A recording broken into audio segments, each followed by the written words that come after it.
How's it going, everybody? This is a special one for me. Hey, my name is Erik Thompson, proud husband, father, son, coach. Like, my wife has to feed me, my kids have to pull up my pants, I can't even put a shirt or anything on. I'm telling you, there's nothing worse, man, is when you lose your independence to be able to do stuff. We're all gonna have some sort of really hard experience, and that's when you really learn and grow. This will go down as like one of the greatest moments of my life. I know you're lying now, but...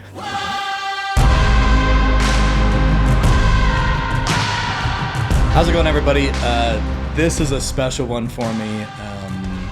A little bit different. I think what we've always done is had entrepreneurs, business-minded people, trying to tell their stories of how they grew up, what they've been going through to get to where they're at, right? What I'm excited about this one is not only am I a big football fan, so, talking football with you, but I'm excited about your story. I'm excited to hear, kind of the good, the bad of everything that's happened to you in life. But like every episode, we always kind of start out with, where did you grow up? And we just kind of go over that. So, Erik, I'm excited to have you. Thanks for coming on. Yeah, good to meet you, Rhett. Yeah, so if someone's listening to this, like the past ones, you want to learn how to make a bunch of money and some business models. If you want to know how to like barely make ends meet and barely pay the bills, then I got a bunch of good advice for you. So. That's awesome. No, anyway, I grew up in Roy. Awesome. Kind of a family of educators. My dad was...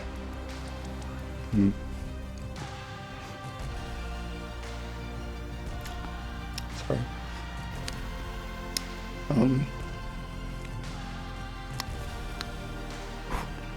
really close with my parents. Two of my best friends. So, thinking about growing up gets me a little bit. So I'll probably cry more. You're good, dude. Talking about that than the stuff going on. But my dad was a school teacher. My mom was a school teacher.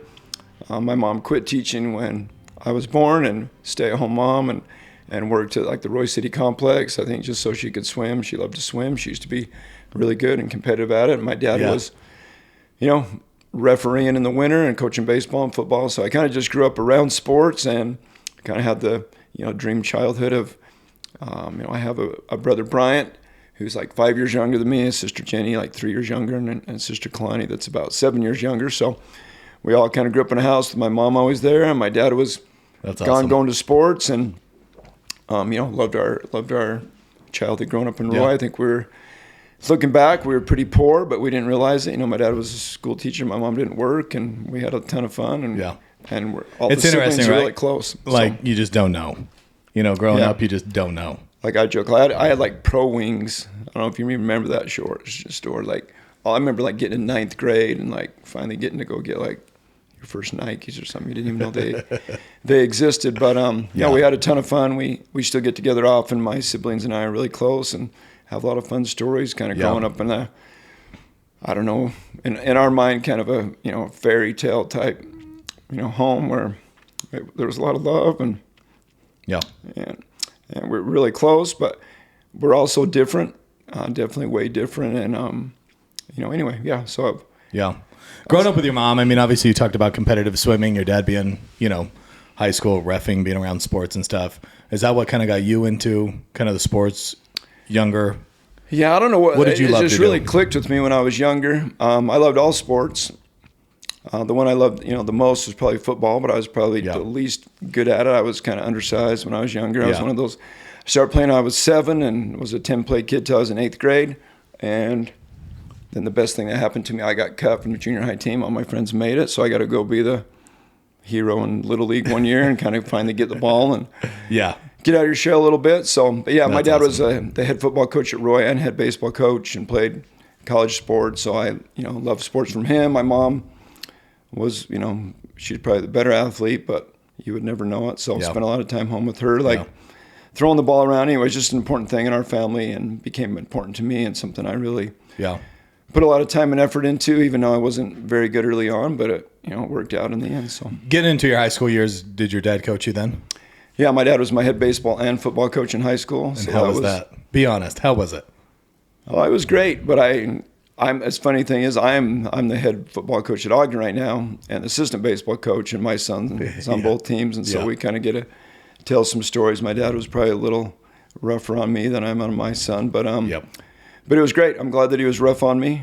But at the same time, I knew he loved me and helped me, be as good as I could be at those sports. So yeah, I feel like it's kind of that generation, to be honest with you, because I felt the same way about my dad. Obviously, he wasn't my high school coach, but growing up, he always calm basketball.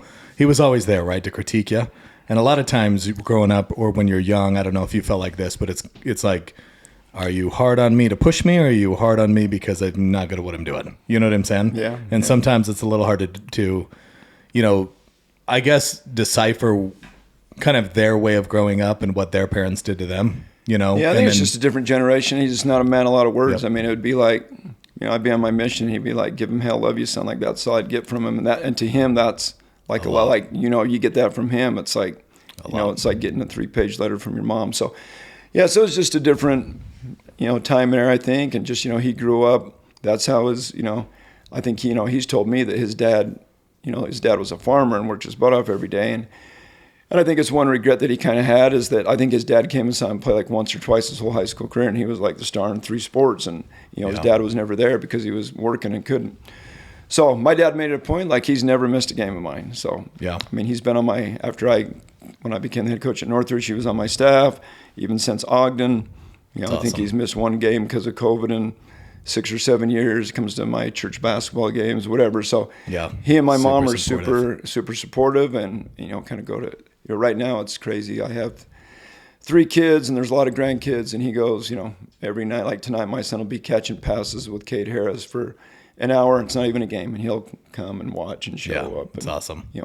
So he's super supportive of me when I was playing for him.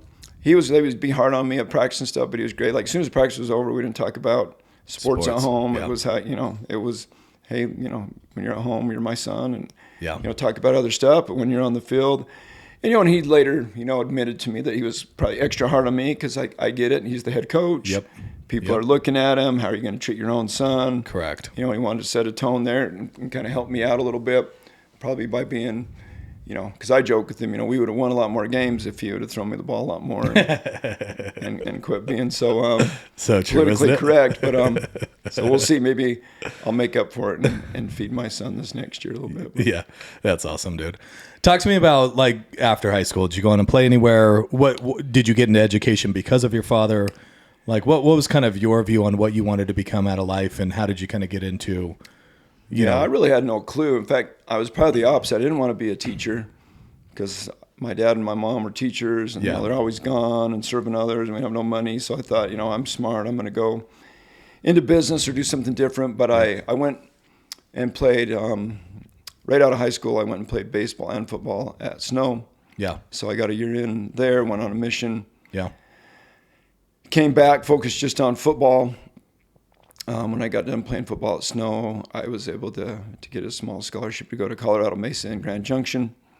So after finishing up there, that's when it kind of hit me. It was like, when I graduated, I think I had over 100 hours more than you need to graduate because I changed my mind so much. Because I finally gave in, like, okay, you need to be a coach, and like this is, something that'll make you happy. So when I finished up there, I transferred back to Weber State and kind of went in, hey, how do I teach? And they said, well, you're probably closest to history or PE. What do you want to do? I'm like, PE. Let's do it. Let's do it. So in fact, awesome. I was probably one of the last. Like I graduated with a coaching minor and a PE major, and they're like, "You'll never get a job." Like that's such a small. I'm like, well, that's what I want to do. I'll figure it out. Don't worry about it. Like I got my plan. You'll see. So, that's awesome. So and luckily it worked out. My position coach and one of my dad's best and closest friends was Fred Fernandez when I was in high school. Yep. My dad coached him. He got him into coaching. Yep. They're really close, and so he was the position coach. At Roy for me. Yep. So I wanted badly to work under him. He was the head coach at Northridge. And so I only applied at one school. If I didn't get it, then I guess I'd, whatever, be is what it stocking shelves or something. So before we talked about, because like my wife always tells me, you'll probably laugh about this, but she always talks about how she won 3 state titles in a row. So her sophomore, junior, and senior year, she won 3 straight titles, right? And I always say, but you never played, babe. Right. And she says, I know, but I was there, So those years at Northridge, I think, were very special for a lot of people. Yeah, those were fun. Before we kind of dive into that, I kind of want to back up here. Talk to me, like, where did you go on your mission? I went to Japan. Yeah. and talk to me about Japan, because I don't think a lot of people, I would say a lot of people have not been there.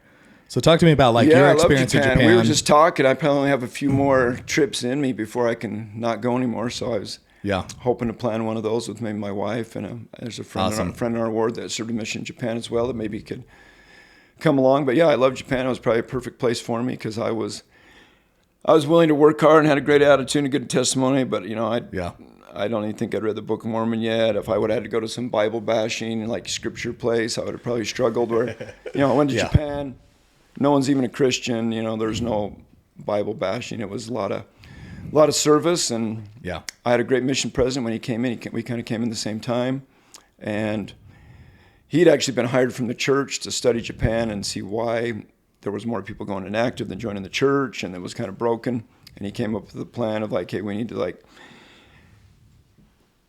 become part of the culture and serve the people and get to know them better, and kind of anyway, they call it the Ammon Project. So I came in with him, and it was awesome. They kind of made all us young guys like leaders early, and we never knocked doors again. We did projects and served people and got to know them, and we started having a lot of success, and it was amazing fun time. What did you take away from the mission that do you feel like the mission for you was something that really changed your life or helped your life? Like if you look back on it, right? Is it something where you say like, hey, that was a pivotal point of my life for 2 years that taught me so much about myself that's really helped me to where I'm at now, right? Whether it's getting closer to God, whether it's, hey, I needed that 2 years by myself without anybody, or hey, what my mission president did for us really changed my mind on how I look at how I should serve people. Yeah, all those things. Mission was huge for me. I'd already been away from school for a year because I went away to snow. So I think that was a good help prepare to, be on your own and not be homesick. And I was never really one of those kids. Like when I was on my mission, I'd roll home once a week maybe. Like, I have a couple little things. I was like, hey, I'm out here, I'm gone, I'm good. Like, see you around. And I really loved it though. I had a great mission president, good companions, loved the people. Really kind of came out of my shell. I was super shy before then. I knew if I bore my testimony, I'd cry. So I wasn't doing that. I was one of those guys. You go to young men camps, whatever. I went like years. If someone would tell me, hey, it's your turn to bear a testimony, I'll freaking knock you out. Like, I'm not going up there. Like, so I was really afraid to like open my mouth and speak. I had strong feelings about stuff, but I just wanted to play sports, be left alone. And then, you get out there and you like, that's your job. That's what you got to do. So anyway, it was weird. It was kind of like, it was easy for me to do it in Japanese. I didn't know these people. I'm speaking a foreign country. I could be a new person. I could be outgoing. I could be, strong. So when I came home, all those characters just kind of followed me, and I was a lot more confident, outgoing, and belief in myself, and just had a feeling of, hey, I did a good job. I'm ready to take on whatever comes next. And, No, I said this once. I mean, I feel like the mission is like a reset in life, right? Like you work so hard to gain status, if you want to call it that, become a great athlete at Roy High School. Kind of the same for me. I went to Davis. But it's like you work so hard to become a good athlete, and then you get put into a mission field with 200 or 150, 200 other kids, and it's like, oh crap, nobody knows me, And it's one of those things where it's like that kind of stinks, but it's also amazing because you've got to prove yourself again, and you probably saw it on your mission like mine. There's a lot of guys that do a lot of good things there, and come out of their shell. They become great people, and they go on and be super successful at a life. And I think a lot of that is just putting in the time and the work as far as the dedication of the 2 years of what you're focused on and reaping the benefits of being present in there, and focusing on it. My mission was hard. I mean, I'm trying to learn Japanese, and I don't know the scriptures great, and you don't have a great companion sometimes. You miss them up. But I think all that stuff was great. Like I told someone the other day, they're like, mission, like that's wasting 2 years of life. I said, hey, if I didn't believe in the church, and I've had that experience, and it had nothing to do, I would make my kids go on a mission for 2 years. Go to a foreign country, be humble, learn another language, like learn about other people, serve them. Like you're gonna when you get home, you're gonna make up those 2 years so fast. You're gonna be so much more prepared for college and dating and athletics and all that kind of stuff. So so I love my mission. It was definitely hard, but in a lot of good ways. In fact, some of my best memories ever, I'm sharing with my kids is, the mission. We recently had like a little mission night in the ward where, all the kids come over and, make Japanese food and get to share some stories and stuff. And so those are fun for me. That was definitely one of those, to me, a great launching pad into my life. And if anything, I know people think it sets you back. I remember I got a letter from my, coach, who was, a dear friend, and I love Paul Tidwell, saying, hey, you're getting back July 26th. We start camp August 1. You ain't going to be in shape. Like, sit out, come back down in the spring. So those are worries, but, anyway, I was a pretty competitive person. I said, Frick, I'll win every line there is when we get there. You don't worry about me. Like, I'll need, and I was working, getting up early in the morning and trying to get in shape so when I could hit the ground running a little bit when I got home. But I remember feeling so worried that I'm going to be so far behind. And physically I was a little bit, but I felt like mentally, emotionally, like all these, like I was mentally tough. I was, smarter. I was able to manage my time. There was,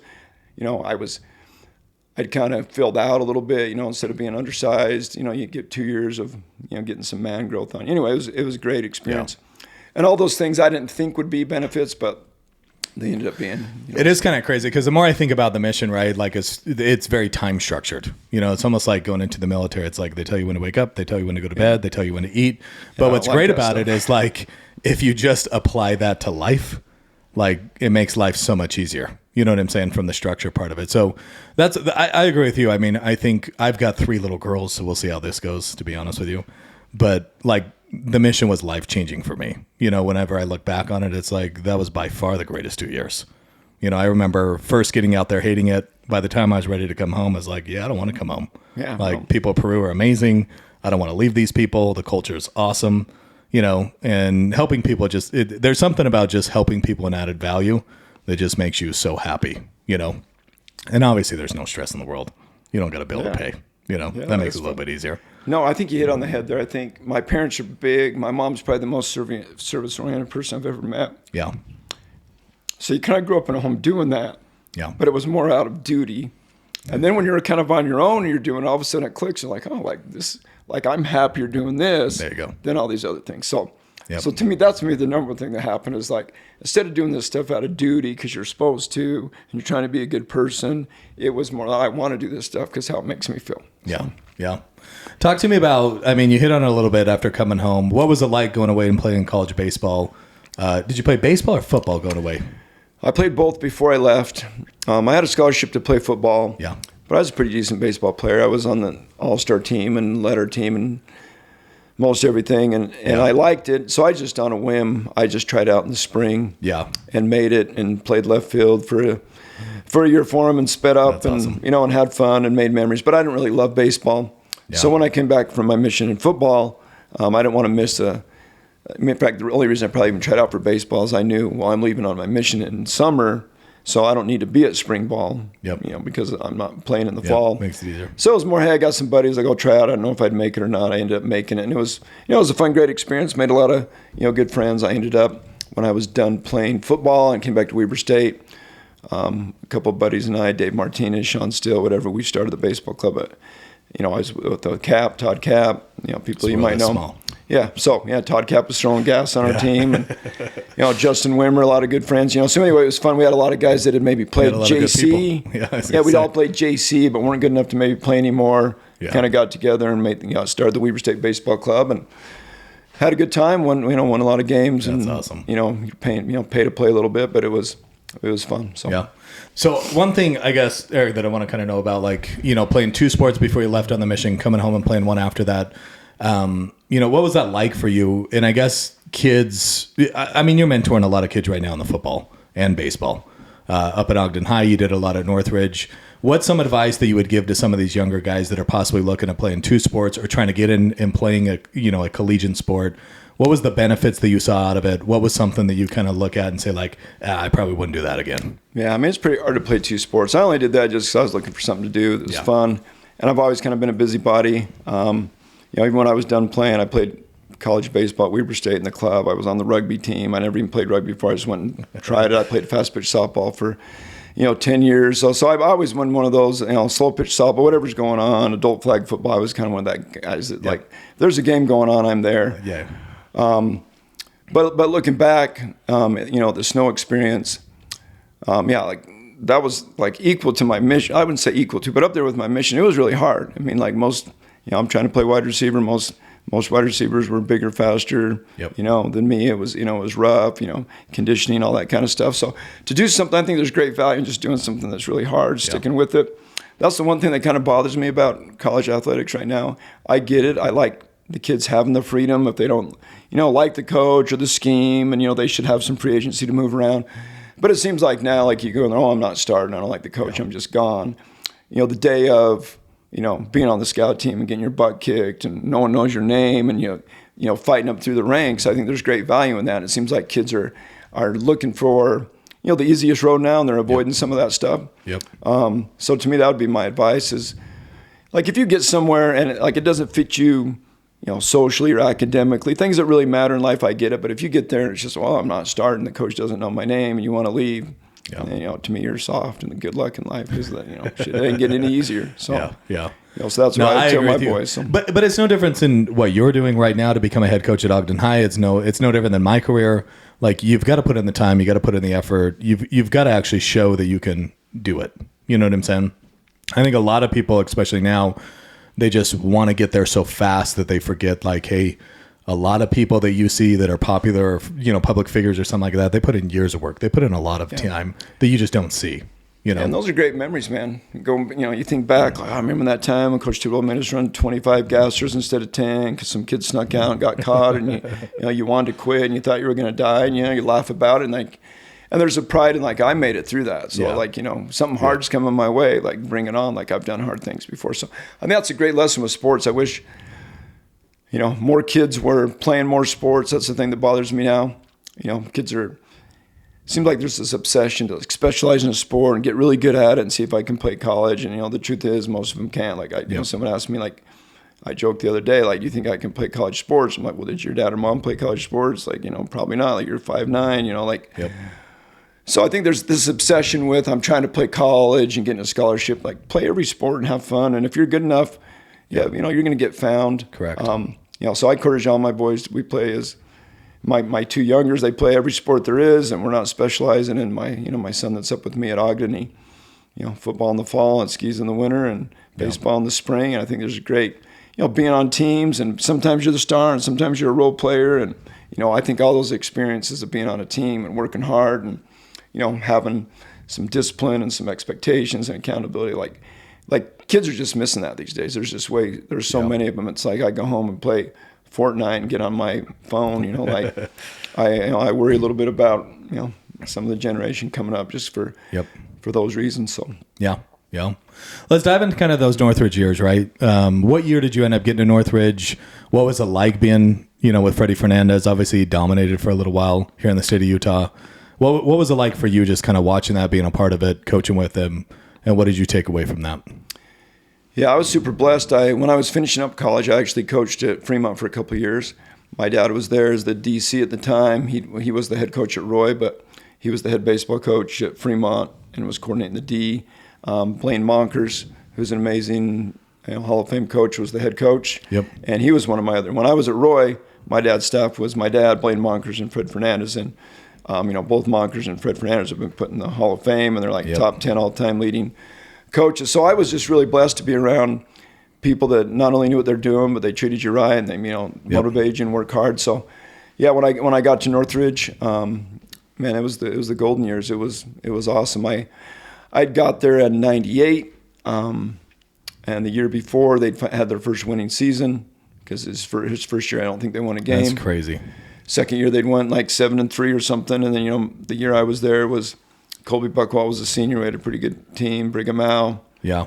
Fun times. A lot of characters on the staff. Tom Moore, Eric Grisby, Jeff Jorgensen, Dave Hoke. Me and Jason Duckworth were kind of young guys. So, you could do an ESPN 30 for 30 on that thing. I'm telling you. For 3 years there to win 3 state championships. Wild. The characters that we had, kind of undersized and scrappy team. A lot of, some really good players that came through that time. Correct. Daniel Coates. But some the Spencer Baileys, Tyson Stevensons, the Jason McCormicks, we had some dudes that just played their butt off and loved each other, and it was like a dream coaching there at the time. Like, you kind of all of a sudden it was like, man, this winning stuff's not that hard, and everyone likes each other, and they're and there's this great family atmosphere. There was a lot of things kind of working together that went to our advantage, and some crazy wins too. There's a couple in there that for whatever reason, God wanted Northridge to win instead of Skyline. So that's crazy though, isn't it? Because like Skyline used to dominate forever, and then it was Northridge for a little while. Skyline was so good. I don't think people understand. I mean, they'd won like 6 or 7 straight state championships at the highest level. Yeah. We'd played them in the regular season in the league and lost 49-7. Yeah. And we played them in the state championship and beat them. And it was, they turned the ball over 6 times. We did 0. We had a bunch of miracle stuff, even in the game. It's crazy, isn't it? They were going into score, and we made their QB fumble, and Ryan Larson picked up and ran like 870 for a touchdown to end the game. Like it was, So I mean, I was living the dream. I wasn't married, and I was the head baseball coach, and I'm coaching football, and I've got a lot of responsibility from Freddie and learning a lot. So yeah, it was another huge part of my, really shaped my coaching philosophy, and gave me a good background of how you should do it. Yeah. Those times. So. At what point were you able to become the head coach over there? I knew at some point I always wanted to be a head coach, but I wasn't in any hurry. It's kind of a strange story that not many people know, but actually. So I became the head coach in 2004. In 2003, we made it to the Final Four and got upset by Skyline. We'd beat them 3 straight years, and they finally beat us. And I just planned on coming back and doing it again, and Freddie was going to be the head coach. And he got an opportunity to sell. It was called like the D-Cleater. It was like a sled. I remember that. That him and his Tom Moore kind of created, and they'd gotten like a backing of a bunch of millions of dollars. They're traveling around trying to sell it in the summer. So he was like, Eric, you run all the 7-on-7, you run the team in the summer, I'll be back. And, I got a call the night before the season opened. Hey, we'll be in there tomorrow, but the people that are backing us, like if we don't go on the road right now, we're going to lose all the backing. So I'm like resigning as the head coach tomorrow. You're the new head coach. So I had just gotten married, and I had like 6 hours to be ready to be the head coach. So it was crazy. Crazy times. What's funny, Eric, is like when you took over, like, so my senior year, I graduated in 2004, so football would have been 2003. So when everybody asked me about my football career at Davis High, it's like, oh, you won the state championship. And I'm like, no, that was the year after me. You know what I'm saying? Davis got us that year. Yeah. But still mad about that. It could have been us. It could have been you guys. We played you guys at Davis in the ESPN game and lost in a close one, and you guys ended up winning the region because of it and kind of getting the better seed and stuff. So. It took off from there. I just remember like my senior year, because I tell my wife this all the time. I'm like, Linwood Johnson was a man. Yeah. I just remember one time we like tackled him in Northridge, looked at his calf, and thought, these guys are some big boys. You know what I'm saying? And you guys always had amazing talent there. And I always felt like whenever we played you guys, there was just a lot of speed, a lot of size, and there was something in the water that just down in Kaysville we just didn't have.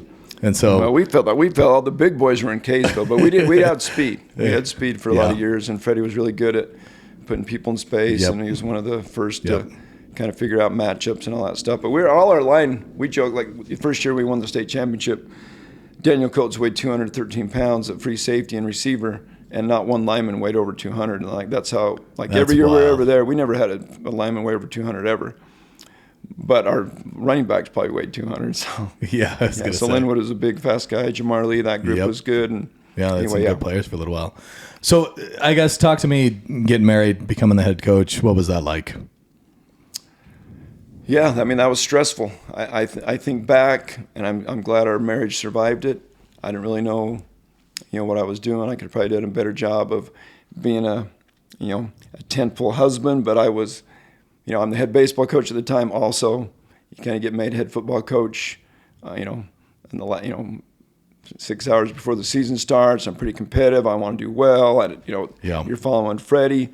So I was pretty obsessed, work hard, never go to sleep, unturned every stone. But I think back, and I think every marriage maybe has to go through that. Yeah. Like if you just were your perfect husband when you started, then you wouldn't really be so proud of where you're at now. So correct. We're at a way better spot now. But, there's been times since lately we've been married. She's like, man, those first 5 years, I didn't really say anything to you. It was rough. I didn't know if this was going to work out because, I'm 30 and, she was 20 when I married her. And so, I've dated a bunch of people and I'm in my career and I'm already the head baseball coach and just got made the football coach. So I was just used to, coming home when I want and working hard and being gone all the time and, being driven and trying to do, be successful. And, my career, and she needed more you know, she needed me to call her and hang out with her and talk to her and be a better friend to her. And so anyway, I'm glad that I finally figured that out, and we're doing great now. But yeah, those first, awesome.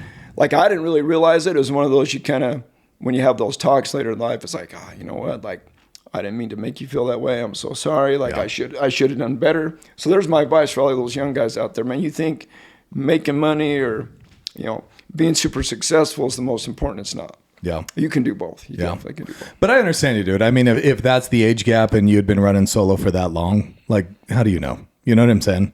Like, you don't know any difference. She doesn't know any difference. You guys are trying to work through it. And that's kind of what it was. She was like, oh, this is what marriage is like. Correct. I'll just accept it. So she never really complained. Correct. And I was like, oh, she's not. And you got she's good with me being gone all the time.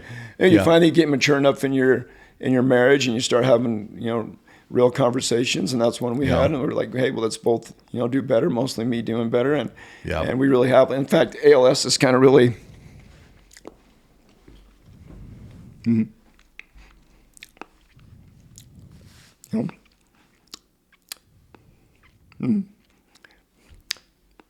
it's hard for me to say sometimes that it's been a blessing, because there's so many things that make me angry and sad about it every day. But that's one. Kind of all of a sudden rocks you, like, what's really important, you know, being the best husband, you know, dad. Sorry. You're good, man. That you can be, all of a sudden it's just so much more clear, like, what matters, what doesn't matter. You know, how can you know, build a better relationship with your wife and kids. And the one thing is, in many ways, other than dealing with, you know, the physical stuff I have to deal with every day that makes me, you know, sad and angry, like, I'm the happiest it's ever been. Like, my marriage is the strongest it's ever been. My relationship with my kids is the best it's ever been. And it's because I was motivated to make it that way. Yeah. So. Yeah, and I think a lot of this too, like, I don't know why this thought's coming to my head, but like, my father-in-law had a spinal stroke, you know, just a little while ago. And kind of the same thing. It's like, I think a lot of times, Eric, like, life is just moving so fast. You know, you're doing your thing, you're coaching, your kids are doing their thing, growing up, playing sports. Your wife's doing her thing, running around all the time, you know, helping you out. Yeah. And it happens with me and my wife. And sometimes, like, I really do hate to say what you just said, but the blessing of what happened to my father-in-law is watching a lot of people help him. Like, the thought that comes to my head is, you know, we wanted to go to Cancun. We invited them. Like, my father-in-law's on arm crutches, can't walk more than 150 yards, and he's burnt out. You know what I'm saying? We're in Mexico. He doesn't speak any Spanish. We're headed out to go get on a boat. He can't make it all the way there. I go to start to help him, and 5 Mexican guys pick him up and carry him out there. You know what I'm saying? Yeah. And when you sit there and watch that, it's powerful, because it's like they can't communicate, right? All they're doing is observing and understanding somebody needs help. And then they're there to assist him. And then you as a family sit back and watch it, and you're like, man, this is crazy. Like, there's a lot of good people in this world. We're just moving too fast, you know? And a lot of times it's sad that it takes something like that for people to slow down and really enjoy life. Yeah. Is, I guess, how I would put it. That's a great way to say it. Like, you know, this has allowed me to slow down and really, like, focus on what's important and enjoy life. Now, when you're young and you're like 5 years into your marriage, could I have, like, you know, I was the athletic director. I was doing driver's ed. I was making, you know, twice as much money as I am now. Well, it's easy for me now, because those things don't matter as much, to let go of all that and create time for my wife and kids. But, you know, when you're trying to, like, buy a new house and get a car and make it in life, like, it's hard. I think that would be, you know, my advice again to someone's like, somehow, you know, slow down, you know, smell the roses, observe, you know, enjoy it, create relationships with your wife and kids. Like, I'm not saying you have to work any less hard, but I think you can. I think I could have worked smarter. I think I could have been more aware. Yeah. And, you know, you just don't know what you don't know. Like you said, you know, I've been doing my deal for, you know, 10 years, mission coaching on my own, you know, and somehow talked the lovely Skye Brimley into marrying me. That's a whole nother story one day if you guys want to hear it. I think I got the coolest story around, but I think we got to hear it now, Eric. You want to hear it now? Let's hear it. I'll give it to you in a nutshell. In fact, you said you know Becky Lund. I know Becky very well. We were just with her this weekend. And so, Becky's got a similar story, and Travis is part of this story. But so Skye was a student at Northridge, and she was a junior in my PE class. Yeah. And, she was one of the few girls in there, and I think she won, like, the fitness championship. And anyway, she was a fun, spunky girl that was, beautiful and smart and, like, a cool. I was, hey, she's a great gal. But, you don't have any thoughts of, like, ever dating, Then I never saw her as a senior. She was my TA, though, her junior year. So I got to know her a little bit. In fact, I lined her up with my cousin.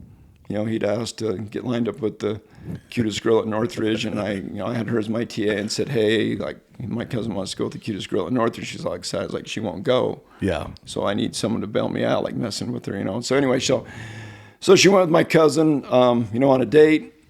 But anyway, there was just something cool about her, I could tell.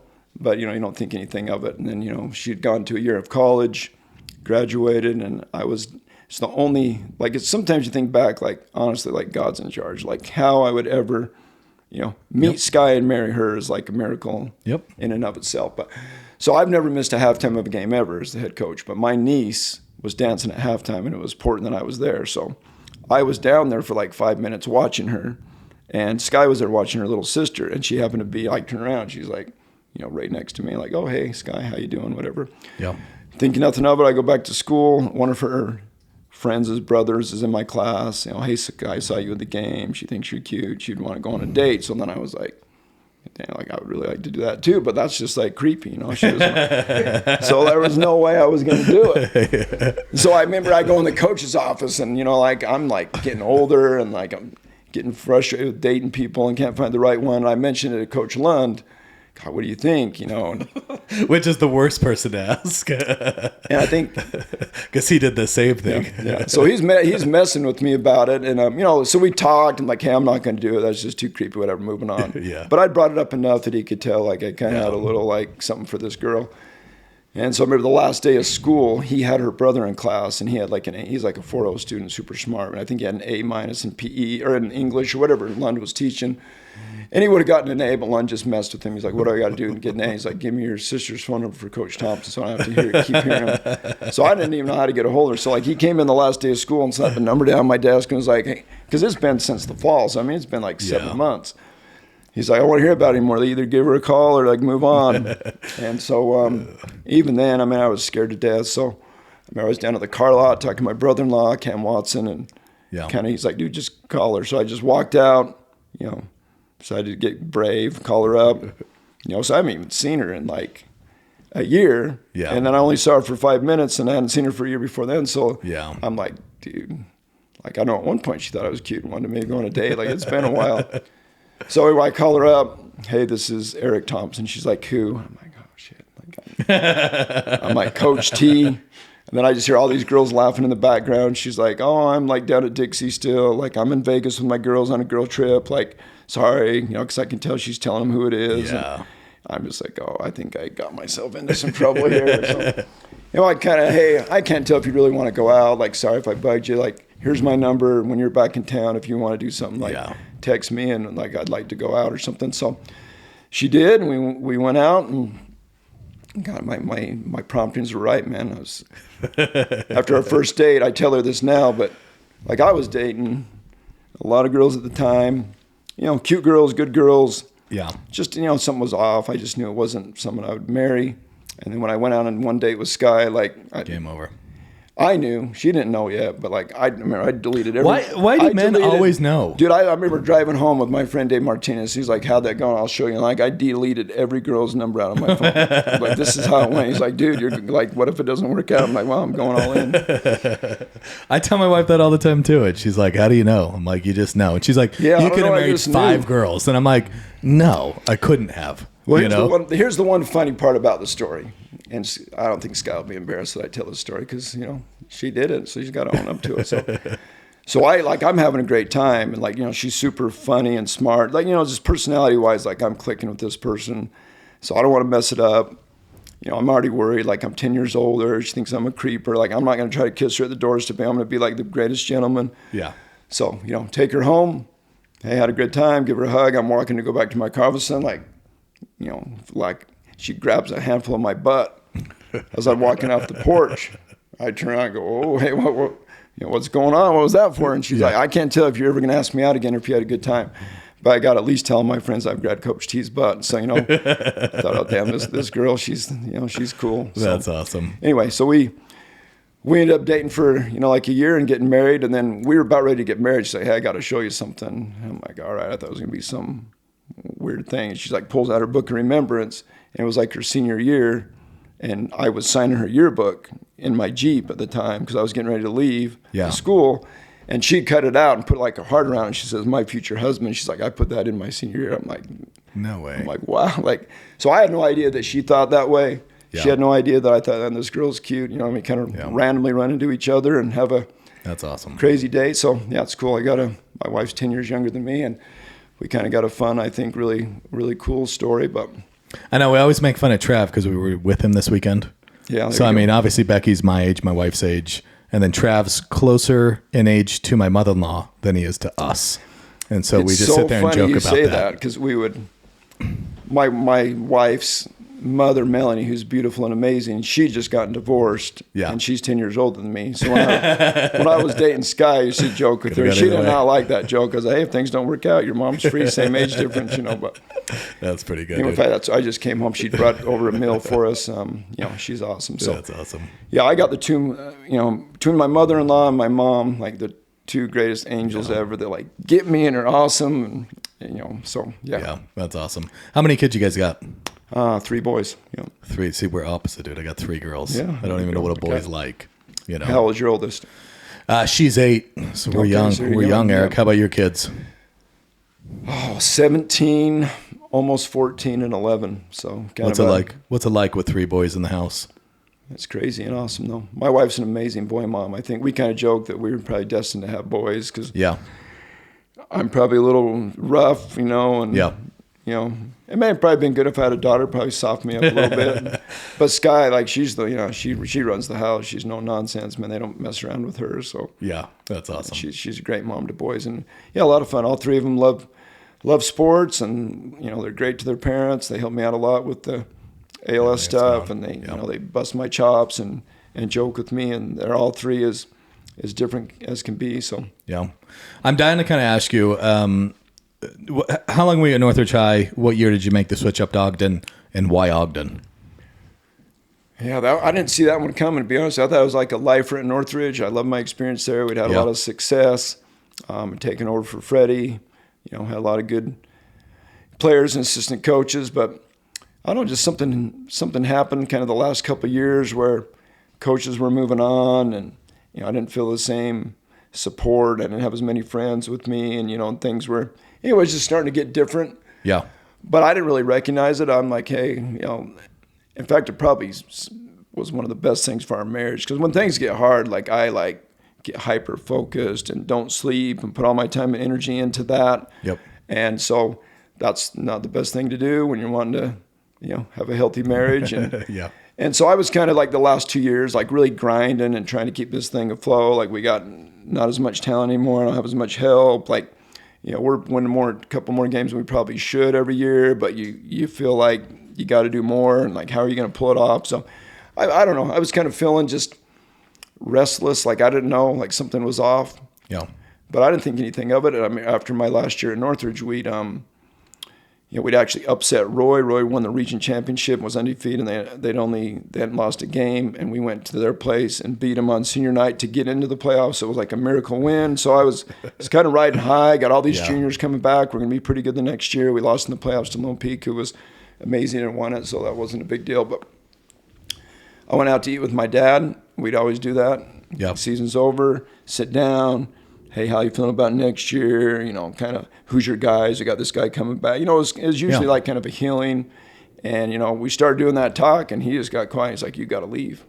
I was like, what are you talking about? He's like, time's come and gone, man. Like, it's grinding you in the ground. You don't have the help anymore. You don't have the support. He's like, things have changed. He's like, I think you need to leave, or you're going to get burnt out. You're not going to be happy here anymore. And so it kind of rocked me a little bit. Like, when my dad knows me pretty good, I think he could kind of sense that I was feeling something was off.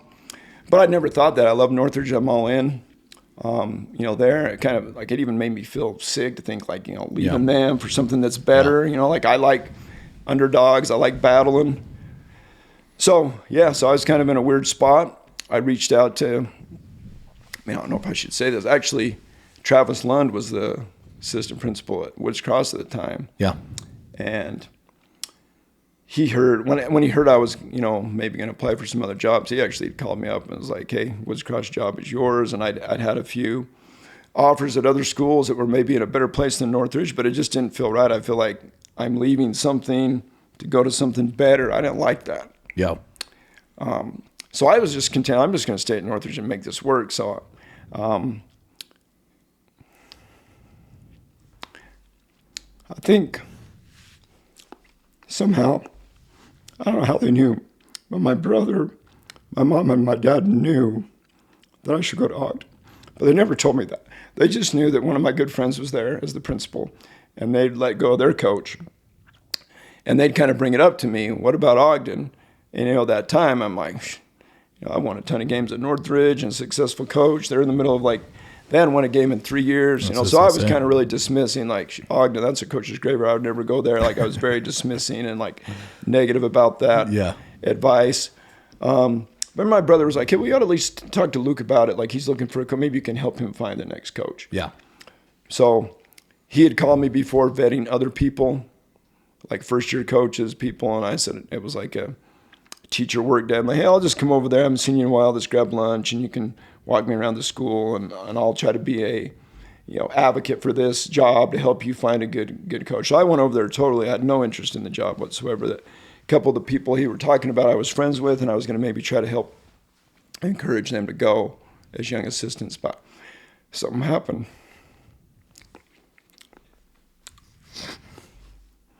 Midlife crisis or something. I think that's the most I've ever thought about. So I'm walking around there, and he's showing me the facilities, and it was nothing special. I just had this feeling come over me. And I've always kind of been that way. I just go with my gut. I'm not we just did a personality test, and me and my wife are so different. We were the exact opposite and everything. She's super organized and a logical thinker, and, and I'm seat of my pants, intuitive, kind of a lot more touchy-feely, and people, I don't know, I feel I can kind of read people a little bit. So I've just always been that's, if I get a gut feeling, I just do it. And I'll think about it a little bit, but anyway, so after we get done there, I just told him, hey, what if I take this job? And he was like, you already told me you would never do that. What are you talking about? So anyways, we talked a little bit about, hey, if you can get me the same years and the same salary, I might do it. Let me go home and talk to my wife and think about it. And so that was kind of a big one. I'm going to go from pretty successful place, Ogden. I didn't know much about it. They'd lost 36 straight games. So there wasn't a kid in the program that ever won a game at any level. There was no numbers. It was the worst job in the state. There's no way I kept telling myself, what the hell are you doing? But I had this feeling I couldn't get it to go away. Yeah. And the irony is I would pray at night, please God, let me know what to do. Make this feeling go away. I want to stay at Northridge, or I'm going to go to Davis or Woods Cross or Bonneville, somewhere better, that'd be an easier job. And I kept praying like that for basically telling God what I want to do. Correct. And to make this feeling go away. And it wouldn't go away. So I haven't told many people this story, but so I don't know if I ate something bad. Who knows? I might get up in heaven. God was like, dude, you just ate something bad. I didn't really need you to go to Ogden High, but I'm glad it worked out. Yeah. I had a dream that I was in Ogden's. It's where I was looking through the window of the weight room, but I could see myself standing in front of the team. I was just talking, coaching them up, and I was happy. And I woke up, and I thought, damn, that was my answer. That was not the answer that I want. So I got down and prayed again. That's not what I'm doing. Make that go, make that go away. But I kind of knew after that night, okay, you've gotten your answer. You're supposed to be at Ogden. So that's just how I roll. So I called him up the next day and said, okay, I'm in. He was like, really? Like, who you bringing? I'm like, nobody, it's me. So I try to keep it hush because I was about to have a banquet. I don't want my kids to think, but I knew they'd understand. It's not like I was leaving them to go to, the big shiny new school. I was going to the worst job in the state, and I was going to try to, help kids out. How did they take that? Really well. I was surprised. Like, I had a close relationship with them. I mean, I've been there 19 years. I get really close with my players or like my sons. So I think they knew. Some of my sincerity when I said, I got to do this. Yeah. It's not about, you guys are going to win more games than we're going to win. Like, I'm not, trying to jump around and, I'm trying to go do what I think is right. So, and at the time, my assistant coach, who I'm super close with, his name is Braden Mitchell. He was ready to be a head coach. So I thought this would be perfect. I leave, it opens up for him. He's good friends with Daniel Coates. He talks Daniel Coates out of working at Sizzler. So a lot of things came from that. Like, my friend becomes a head coach. If Daniel doesn't go get that job, get the experience, he's now the head coach at Farmington. Correct. So I just feel like it was meant to be. Like, it kind of worked out for everyone, involved. It's supposed to. And, it was super hard the first, year over there. But break down Ogden High for us. What's it like? What's it like in the athletic department at Ogden High? Like, what was their biggest issue, I think, is my question. Like, why couldn't they win a game? Is it structure? Is it coaching? Is it... No, I mean, I don't... Players just don't grow up playing that? I don't think you can just say one thing. I think the coaches there were doing the best they could with what they had. Not a lot of kids had... You just get to that point when you've... I think if you've lost 36 straight games... no one wants to play anymore. There's no enthusiasm. I can imagine the coaches were just, so frustrated and sad that they couldn't, do better. And there's just a lot of I don't know if things will ever change at Ogden. It's all, every year you start over and every year it's hard. Yeah. The least amount of kids play football in Ogden than any place in the probably the United States of America. Like, every year I get 4 kids that have ever even played football before coming up.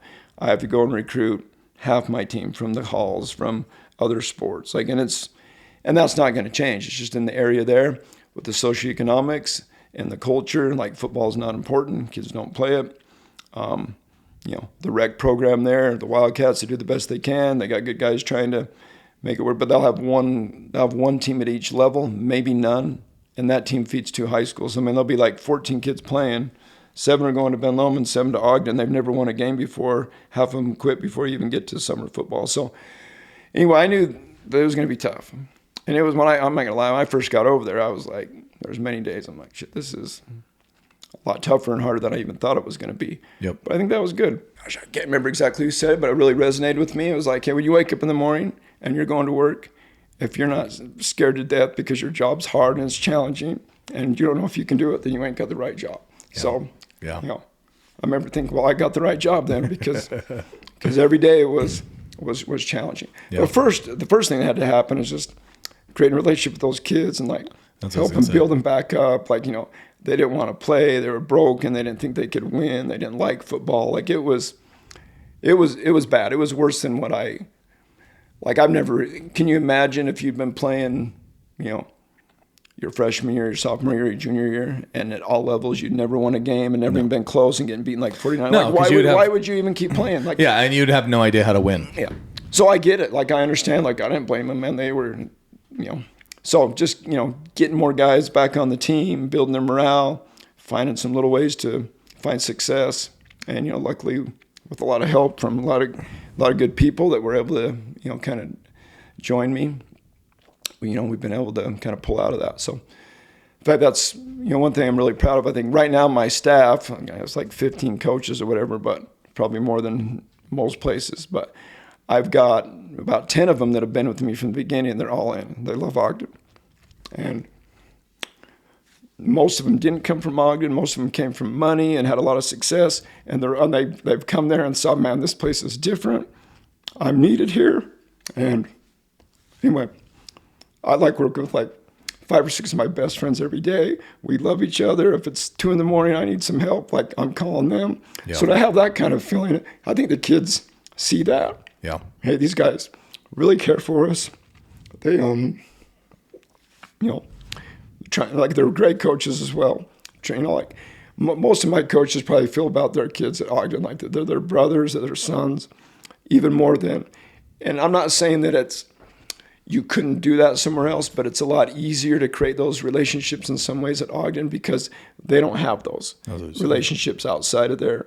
They need them, I think, a little more. They crave them, and and it's so rewarding for us as well to be a part of that. Give me one of your best experiences as far as being a coach up there. Oh man, there's been a lot. As far as like games and winning, I do feel the football gods did come down and shine on us. My first year there, we're 0-3. Yeah. So now the streak's going on, and my quarterback, who's a phenomenal player and a great kid, just blew his knee, and he's by far our best player, and everything's centered around him. I'm thinking, like, we ain't gonna win a game. Yeah. And we're going to Carbon, and I had the backup QB in, and he plays pretty good, and we pull it out at the last second, and we win. And Carbon wasn't great, so it was we probably should have won that. Yeah. But our kids had never won before. Imagine you haven't won a game in 3.5 years. So to me, it was we freaking should have won the game. On to the next, let's go. We won a game, big deal. Yeah. And I'm telling the kids, it was like we won the Super Bowl. They're running around, so cool, flying, hugging each other, crying, on the ground, we did it. That's cool. And that was cool. And then on the way home, our Boots Club president at the time, his name's Eric Hall. He played at Roy for my dad, and his dad was a stake president for me growing up. So we were close to the family. He had a vested interest in the team. I didn't know that he'd done it. We're rolling in from Carbon. It's 2 in the morning. And it's police escort all the way down Harrison. And there's 500 fans waiting at the school, singing the school song, hey, you did it. So it was cool. I'm telling you, it was a bigger celebration than we ever had at Northridge for winning the state title because we broke the 0-36 string. So that was cool. And then the next week we played Bonneville, and we hadn't beat Bonneville in 36 years, and we scored 35 points in the fourth quarter to beat them, and it was a freaking miracle. Same backup QB. I'm telling you, I love this kid, Nick Freeman. He's one of my favorites all time. He don't know any plays. For him, I just had on my play sheet, I just kept one side blank. And I would draw the play up that we're doing between plays. And he'd run over, and he's like, what are we doing? I just show it to him. Yeah. I was like, that's the name of the play. And he was just like, who do I throw to? I'm like, Irving. We had one receiver that was amazing. But anyway, so there are a lot of fun games like that where you kind of against the odds and you see the joy of the kids and stuff. So, I think that really set things right because up until then, I'm saying all the right stuff, and we're coming together as a family, and we're but we ain't winning. At some point, you got to win for the kids to believe what you're doing. Because up until then, there wasn't belief. They didn't think we could win. But to win 2 games like that, kind of miraculously, especially against Bonneville, who was way better than us, we shouldn't have been able to beat them. Guys out left and right. Anyway, all of a sudden from there, I think that kind of kick-started. There was okay. We can do this, or start to get some belief in themselves, belief in the staff coming together. So I think those 2 weeks were really important. I'll always remember those 2 weeks. And we've had a lot of, cool, really sad and amazing and great and, whatever, weeks since then.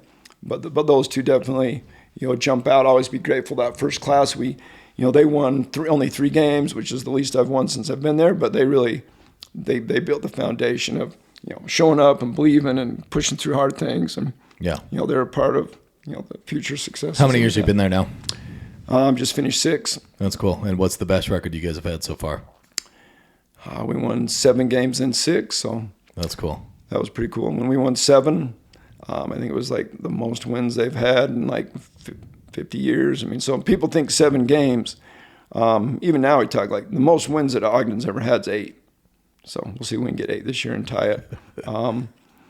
We won a playoff game 2 years in a row. It was the first time it's ever been done at Ogden in the history of the school. So, from outsider looking in, it might look like, you had 2 or 3 winning seasons out of the 6. You won a couple playoff games. But anyway, just super proud. If they knew, from where we came, we couldn't beat anyone when I first got there. And for them to, bowl their necks up and play how they do now, and we usually have a shot in most every game we play now. And then you got to play the big boys that got, way more kids than you. You don't really have a shot. But yeah. Anyway, just super proud of what the kids have been able to do there and how hard it's been. And that makes it funner. Yeah.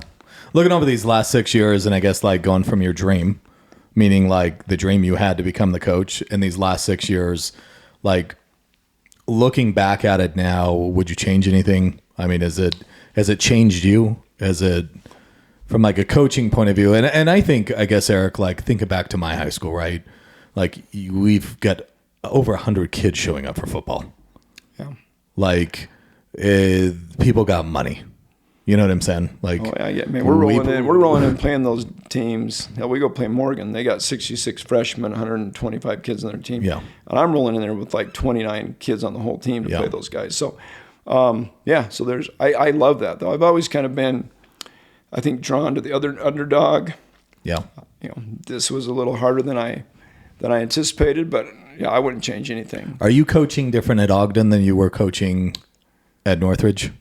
In some ways, yes, and others, no. I think, it's core as far as create relationships with kids, build them in for others, forget about me, I love you, like all the sayings that I have, and things are important to me. Yep. Life lessons are the same.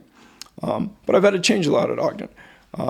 We don't have as many kids out. We don't have the same, experience. Anyway, I had to kind of relook at everything that I'm doing as far as, weight room and both ways and players and scheme. And so that stuff has been a challenge, but it's been good. I mean, that's invigorating as a coach when you have to get creative and find a new way to do something. But as far as like the other stuff, I think I don't think it matters where you're at, man. Kids are kids, and ultimately having a relationship with them. Yeah. It's awesome, dude. I absolutely love it. The one thing that I want to dive into now is obviously ALS. I kind of want to know the story of like, how did you even figure out you had it? How long did it even take? How did it start for you?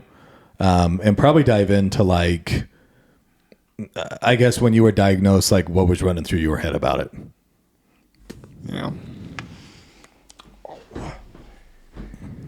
Yeah, I didn't see that one coming. In fact, I still wake up in the morning. It's where you wake up in the morning and you forget. Like there's time I wake up in the morning and it's like, oh shit, I have ALS. Like you get reminded of it because you can roll over or whatever. And still sometimes you just feel like, man, this is surreal. Like it just doesn't feel like this is my life. Yeah. So like in the head, it's like nothing's changed. Well, it has, and there's a lot of change. But yeah, it's a blessing when you get lost in a moment and you forget. Yeah. To me, that's the most brutal thing about the disease is that, like every day I fight anger and sadness because there's not one thing that I can do that's not dramatically changed for the worse since ALS. And so I'm reminded every minute of every day, you can't feed yourself, you can't pull your pants up, you can't wipe your own nose, you can't drive a car. Well, I mean, every single thing you're doing, I can't do that, I can't do that, I can't do that. Then you get, frustrated and mad and super angry, and then you get sad, so and then in your mind, like I've had a lot of hard things, and I'm always like, I'm really good at compartmentalizing. Oh, this is hard right now. I'll just put my nose to grindstone. I'll get through it, and it'll be fine. Yeah. But I know that tomorrow's going to be worse than today, and the next day will be like every day is worse and harder. So mentally to wrap around that every day your life's going to be worse and harder, and there's nothing you can do about it, and eventually it's going to take everything you care about, being able to speak, swallow, move, and then you're going to die. Like kind of knowing that like the thing you fear the most is out there and it's coming and there's nothing you can do about it and every day is going to be harder. Like that's tough. It's tough to deal with. Yeah. But as far as how it happened, remember it was my first year at Ogden. I remember playing Ben Lomond at Weaver State, and it was kind of cool out, and I was having trouble like holding the pen and writing and doing some stuff. I didn't think anything of it. It was like cold. Probably everyone has the same problem. But I think back, that's kind of the first time I recognized something was different. I was lifting with, let's say this Irving kid, one of my favorites, and we were having a contest on the bench, and I could do so many and he could do so many. And I remember we came back from like Thanksgiving break after the season was over, and like my reps were cut in half, but just on my right arm.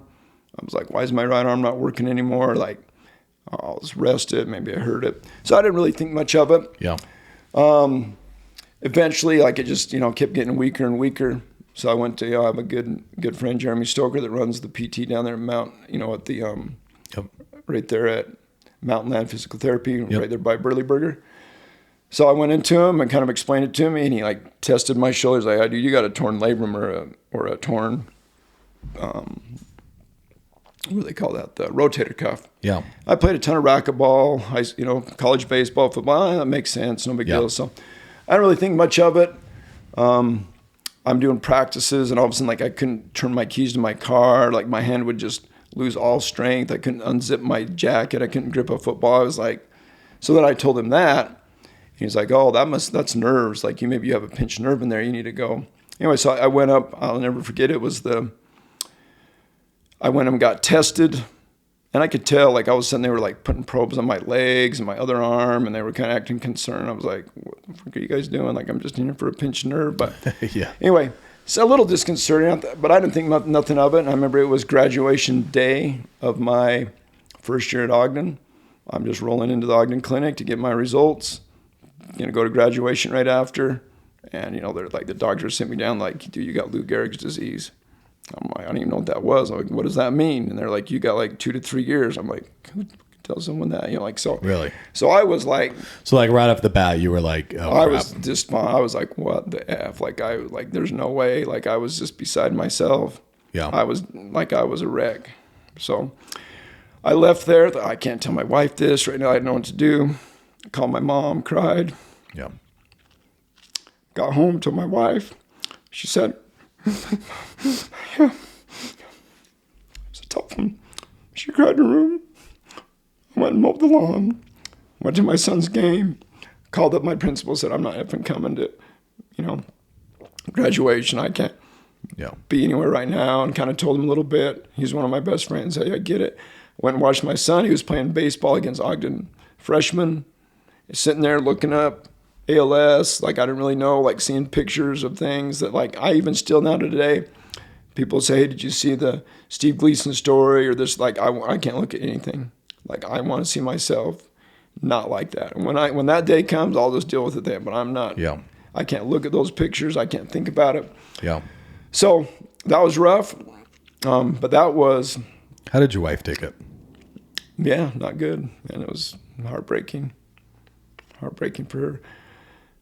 She's just quiet and despondent and stressed and angry and sad, like all the stuff that I was feeling. It was a rough time, and this is where my story is a little bit different.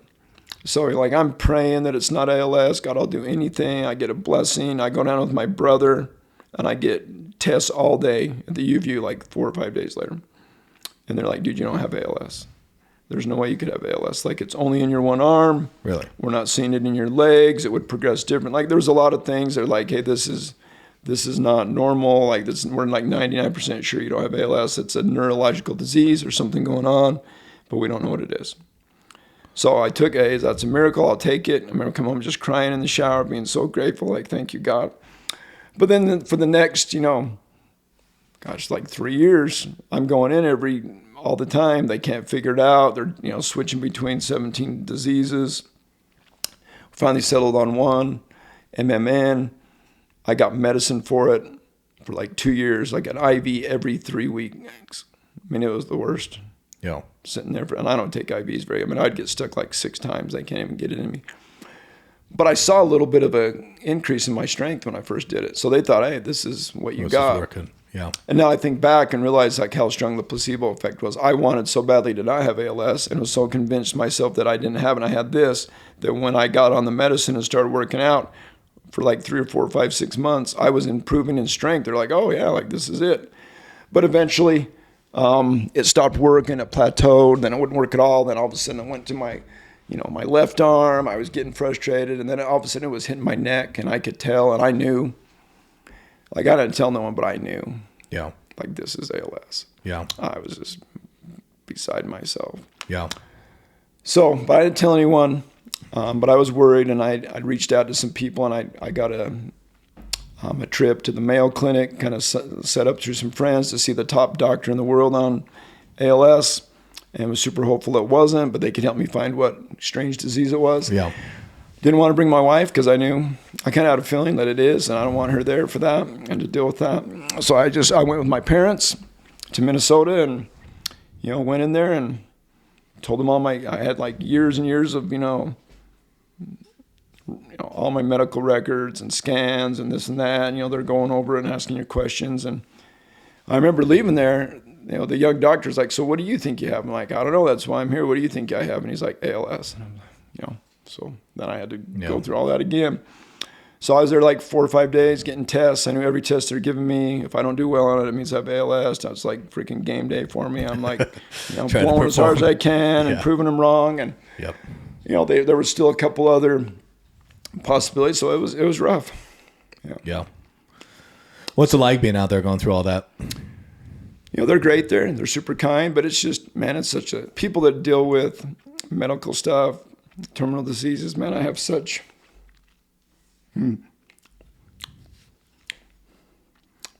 empathy for them, their family now.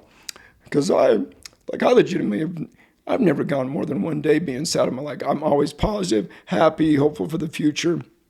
It was the one thing that could break me. Like all of a sudden I was like, I lost my hope and I was angry and I was sad. Like I was not the person that I thought I was for a short period of time there.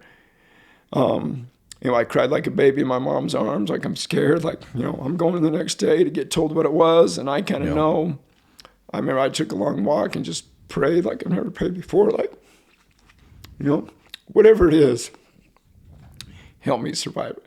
Like, don't let it be like a couple of years. Let me like have some time. Like I didn't really know what to even pray for, but I prayed just for time. Yeah. So when I sat down and they said, you got ALS, like I was kipping it together. And then they said, hey, but we think you got a rare version that works slowly. And like, we don't know at what rate you're going to lose your ability to talk and walk and do this stuff. Yeah. But we think you got 20 years before it takes your life instead of 3. So to me, like I was so grateful. Yeah. And that was where it's kind of weird. I call my wife up and tell her like, what they say? I'm like, I'm so grateful I have ALS, but it's a slower version. Like I've got like, so she's not, feeling it that way. She's like, well, this could be the worst news we got. Yeah. But I chose to make it positive. Yeah. Yeah. So what was it like for your parents being out there with you? Yeah, I'm sure it was rough, man. Yeah. I think if someone were to say, like, would you rather, what would be harder on me having ALS or my kid having it? My kid would be way worse. So, yeah. So I think it's been really rough on them, rough on my siblings. I can't believe that this is happening. So, at what point did you tell your kids? Right when I got home. Yeah. And what was? Well, they knew that stuff was going on because it's been going on for like 5 years, but we'd kind of taken ALS off the table. And I was like, whatever it is, I mean, it's weird. Like I'm praying at night to have diseases that people pray not to have. And I'm like, if I have this disease, then it means it's not ALS. Yeah. It was weird. I kind of had, from the beginning, 5 years in the back of my mind, what if this is slow-moving ALS? I don't know. I had a feeling. Yeah. And I didn't want to live in that reality. I just denied it and didn't think about it. But it came to a point where, like, okay, things are getting bad. You need to figure out what this really is. And anyway, so I go home. I just called them in and sat down and told them the truth. How have they been about it? I guess with your 3 little boys, like, how did they react? How has it been since you've told them? What has that done for, I think, the father-son relationship for you guys? Yeah, as I said, I think my relationship with my kids is, and I've always had a good one. Like my parents were amazing parents and modeled great things for me. So from the time my kids were young, like I've never missed a game. Like I think, there was a time, like I'm the head football coach at Ogden and the assistant baseball coach at Ogden. And I'm the head baseball coach for all 3 of my sons' comp baseball teams and the head basketball coach for all their rec basketball games. And I was helping coach 2 of their football teams. After my game was over, I would go to their practice. So I've always been involved with them and be there. Yeah. And, sports has kind of been that way where I'm there and I see them deal with hard stuff and I can have conversations. And, so it's been, a blessing. But when the ALS came, my kids have been amazing. I really worried about their mental health, and depression and not doing as well in school. And we've just been blessed. Like none of that happens. My kids, my son up at Ogden gets 4 O's. The other 2 get all A's. Like they're doing well in sports. They have great friends. They're happy. They seem like they're doing well. And we just be honest with them along the way. Include them. and what's going on, but not give them, all the information, just stuff that they need. They're great helping me now because it's really kind of hit lately. I honestly, when I first got it, like I could just not use my right arm. So I'm like, shit, I've used my right arm for like 5 years. I can go 9 for 10, left-handed at free throws. I can do everything left-handed. I'm throwing a football left-handed. Yeah. I got this figured out, and about halfway through this season in football, my left arm caught up with my right, and now I can't do anything with my left. So, that's been rough. The last couple of months, you go from, like, my wife has to feed me, my kids have to pull up my pants, I can't even put a shirt or anything on, like they have to dress me, they have to towel me off, like everything. I can't drive very well anymore. Like, so just to go from that having independence to not having independence, I'm telling you, there's nothing worse, man, is when you lose your independence to be able to do stuff. And, it's only going to get worse. And so, that's rough to deal with. But my kids have been amazing. I get home, Dad, hey, can I help you with this or help you with that, or, drive you here or do that. And my wife, wife's amazing. And we've had, like, we're the closest we've ever been. That's what I was going to say.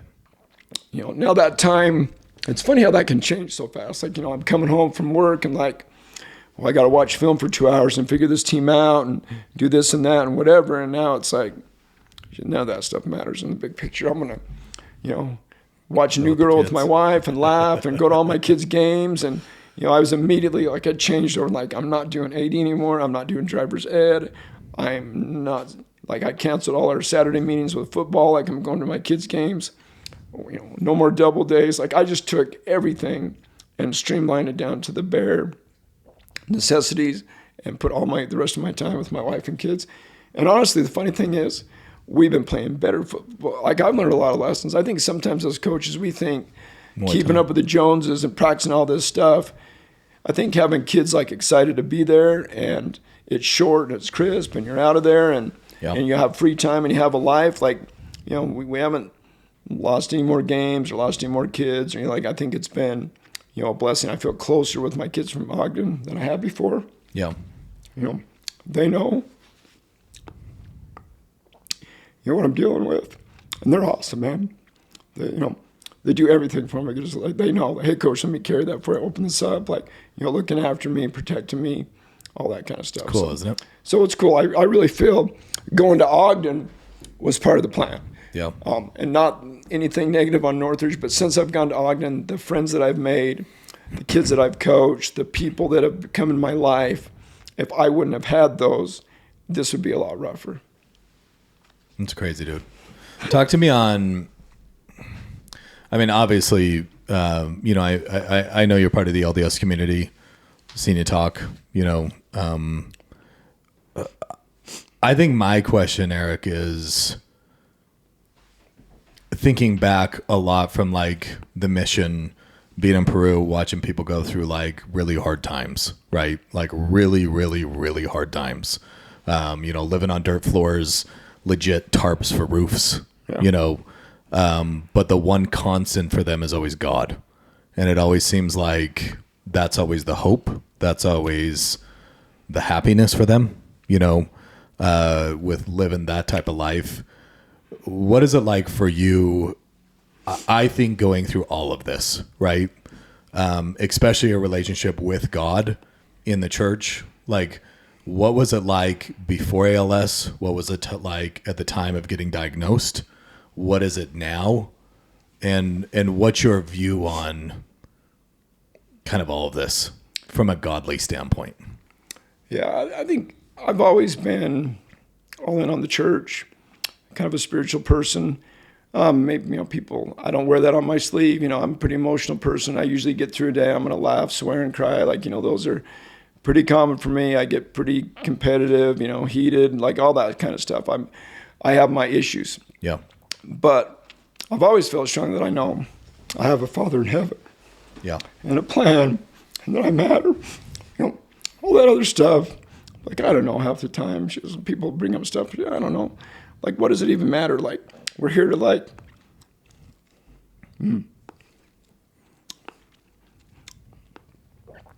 I feel like ALS has just made me realize what my beliefs really are, and they made them stronger. even though I've kind of had them the whole time. Yeah. Until you really get, the rubber hits the road and you're challenged. Hey, do you really believe this? Is this really, what you're all about or not? Because definitely this disease is brutal, and every day wants to make me sad and angry. And, you can't be happy and productive and have the spirit with you when you're sad and angry. So, how do I fight that away every day is my battle now. But I think we're all given talents down on this earth. It's our job to figure out what they are and how can we use those. To help others.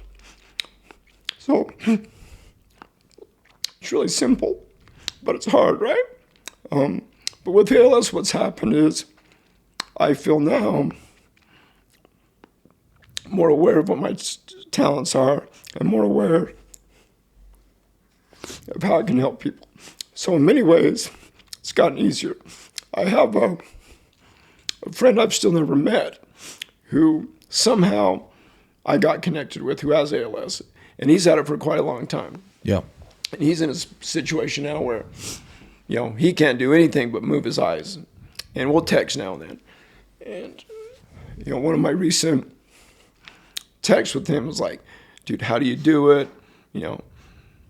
How do you feel purpose? How do you feel joy? How do you like go to your kid's game? Like all this stuff you're missing out on and, feeling, lack of independence and just, I'm sure that has to be miserable to me.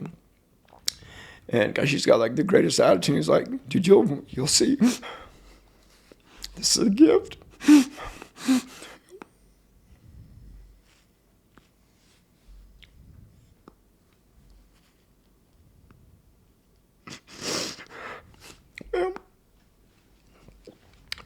And that hit me because at the time I was so mad. God, I love you, and I know this is, if this is part of the plan, but why did it have to be a part of the plan? And like, I'm doing so well with my wife and kids, and I'm going to miss out on this stuff, and I'm doing good things. And like,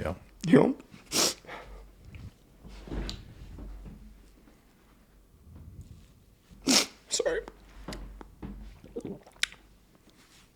So I was in kind of the why me. Yeah. Still have the testimony, but it's more like you're mad. Like, why did this have to be a part of the plan? Yeah.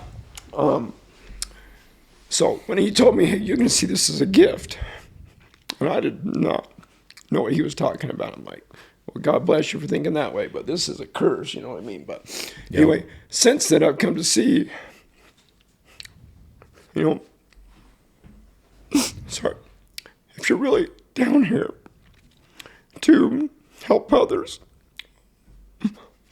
Now, I don't think God gave me ALS.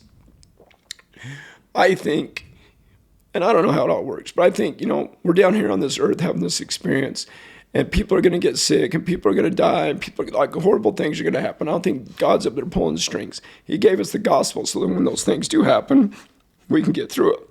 And knowing when we're having this experience, we're all going to have some sort of really hard experience, and that's when you really learn and grow. And unfortunately, maybe for me, this is mine.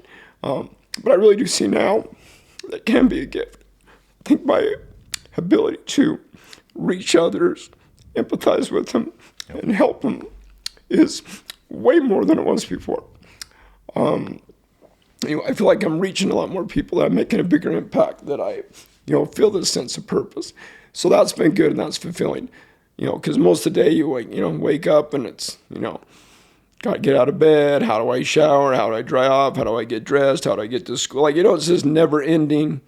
You can't do stuff for yourself. I loved playing racquetball and sports and running and doing all. I can't do any of that. Just to know you're never going to play sports again. You're not going to raise your arms over your head again. You're not going to dance with your wife. Just all these things. That's hard to deal with. So trying to find, positive things every day is really the key. To me, the thing that gets me through is gratitude, first of all. To me, gratitude is the greatest medicine ever. As soon as I start feeling like that, I go through my head. Every Sunday, I put down all the things I'm grateful for, 5 things, and make my kids do it. I read over those things, remind me of those things. It's hard to have a bad attitude when you're grateful. So that helps me have a good attitude. I have to keep busy. I love, coaching and going to my kids' games and hanging out with my wife and doing all that kind of stuff. You feel like normal, but every day you have those moments when you can't do something, you're alone. Heck, I went to get breakfast this morning. I get a breakfast burrito and a hot chocolate. I'm sitting there. I cannot lift the hot chocolate up to myself. I can't even drink it. What do I ask the guy over here? Can you lift my hot chocolate up for me? I can't eat the burrito. I'm just thinking, damn, this is your life now. You can't even freaking eat food without someone there to, feed you. So anyway, long story short, I feel I'm in a good spot and I'm super grateful. But the truth is, it's hard. It's hard every day. And there's really no medicine that's going to make it any less hard. There's no magic words that's going to make it any less hard. Sometimes you wonder, am I tough enough to deal with this as it gets harder? What's it going to do to my family? But there's a medicine I'm waiting on right now to get. Does this work? I take 17 pills a day. Is it even working? Just all that frustration. I really just, lately is I gotta just let go. I've always been I'm in control of my life and I can make it work and I do this and I that. And now to step back and be like, I just got to trust God. My days are numbered up there. He knows what I need. He knows if I'm supposed to be here on the earth, what I'm supposed to be doing. So I just got to let go, have a good attitude, go to work every day. And if, I'm supposed to find some miracle cure or get some medicine, I'll find it. And if I'm not supposed to, then I won't. So instead of being all stressed about all those things you can't control, just being grateful. Spent time with my wife and kids trying to put, what matters first. Yeah. And then that's the hardest part is just really letting go and trusting, okay, you believe in the gospel. You believe there's a plan for you. Something bad happened. You've got the tools around you to survive this. You have great parents, great siblings, great wife and kids and friends. And maybe through this is a way that God was going to have you, help others. And that's the conversation. That's the tough conversation that I still have with him all the time. I get it. I'm going to do my best. I can see how this can be a good thing, but damn, I don't like it. And I would like something else. If there's any way you can, hey, I've learned my lesson. If there's any way I can be done with this thing, I'm ready to be done with it. But, I just kind of have a feeling I don't think that miracle cure is coming. I think that my miracle is going to be being able to deal with it and not being resentful and staying positive and, being strong enough to deal with it. Those things are miracles as well. So yeah, it's awesome, dude. I think your attitude is, I've talked about my father-in-law a little bit. I think the greatest thing that I've seen from my father-in-law through the spinal stroke of learning how to walk again, being in a wheelchair, dealing with, really not be able to feel anything chest down, right? Is the attitude. I think one of the best things that we as a family have noticed is there's no complaining. You know what I'm saying? And he said it before. It's why focus on the negative when all we can do is be excited for what's ahead of us? What's positive. Your words and thoughts are so powerful. Yeah. I mean, that whole story, there's two wolves inside of you, and one's good and one's evil, and which one wins? The one you feed. I joke. Someone asks me, "Hey, how you're doing?" It's usually not good, and I'm pissed and I'm sad and angry, and I tell them every day, "I'm kicking ass. I'm doing great." Yeah. And even though I'm not, because I need to tell myself that, because I know how important attitude and, state of mind and all that, and being grateful is, it's easy to complain about stuff. It ain't going to change it. Yeah. Learn to accept what you can't change and focusing on the those are tough life lessons, and we all learn them in different ways. And, this is the way I'm having to learn it. So. No, and to listen to you talk, I think what's been fun about this is you're present, It's not something that's holding you back from not attending your boys' stuff or putting an excuse on trying to be somewhere. If anything, it's made you more present, more in the moment. Yeah. Enjoy life a little bit more, slowed you down a little bit. And I know for our family it's kind of done the same thing. My little girl just turned 8. It was the first time in my life, Eric, where I was oh my gosh, I got 8 more years with her, 9 more years with her, and it's over. She could be out of the house. And I just can't believe how fast that went. Dang, it goes fast, man. I can't believe I have a 17-year-old. Yeah. I mean, he's a freaking junior. Yeah. Next year he's a senior and going on his mission or whatever. And, one of my best friends is, not around as much anymore. So, man, that's crazy how time flies. So. How excited are you to coach him this next year? Yeah, super excited, man. It's, it's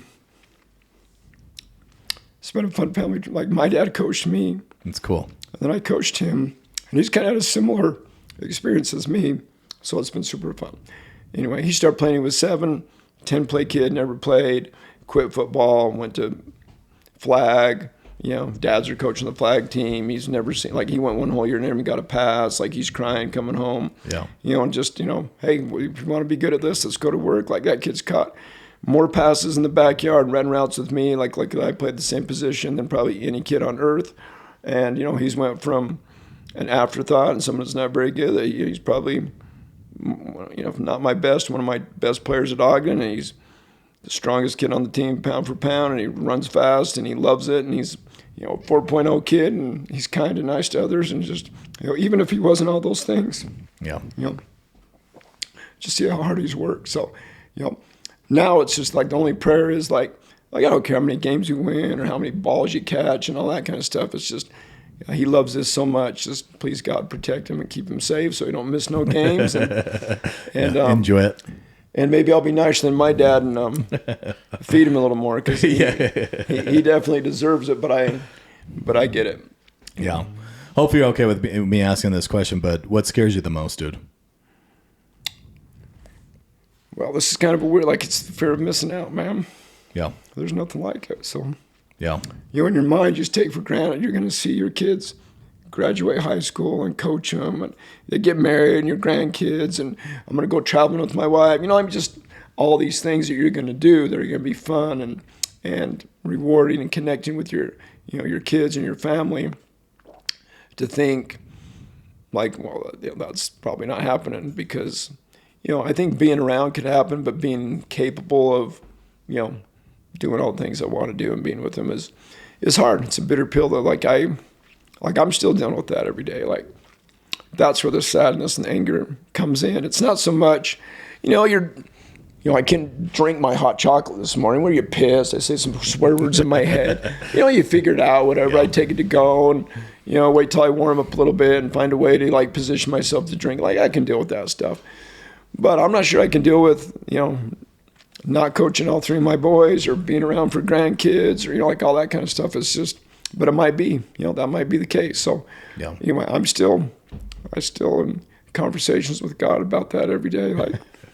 Dude, I got to have that, man. Let me slow it down, let me be around for that kind of stuff.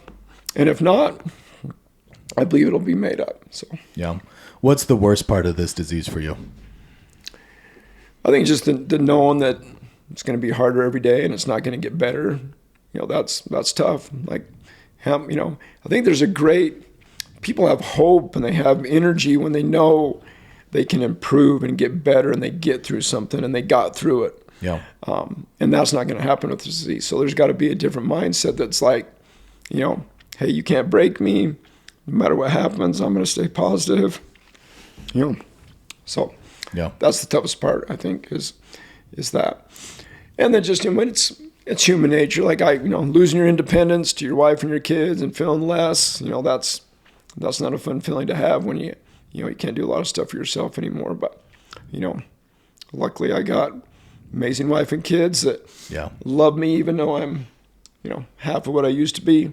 So every now and then I got to pull up, highlight video or. That's what I was just going to say. Show them what used to be. Yeah, we joke. We have there's a picture of me when I was pretty jacked when I was just graduated high school and, have my shirt off and swimming or something. And, now and then I joke and send it to my wife. Hey, remember this is the guy you married. And, for my 50th birthday, she blew it up life size and made it into a cut up, and whenever we go do anything, she brings it and puts it up hey, this is the real Erik, That's kind of joking around. So that's cool. Anyway, so we have fun with it. I think we're doing as good as you could possibly do. Yeah. But the truth is, it's hard and it sucks, a lot of the time, and you got to find a way to, find joy within hard things. And I really learned you can be. Sometimes I think people think, well, I'm either happy or sad, and it's not that way. Yeah. You can be happy and sad at the same time. Yeah. So, one of the last questions I want to ask Erik before we end this is, now you've lived this whole part of your life, won championships, helped Ogden High, do all this cool stuff. Looking back at everything now, the state that you're in, what is success to you? How would you define success in your eyes? Well, are you talking like me personally or as like a coach? You personally. Yeah. I think it's back to what I said. I mean, God gives you certain talents. Did you find them, discover them, work on them, and use them to help other people? Most importantly, your wife, your kids, your siblings, your parents. And,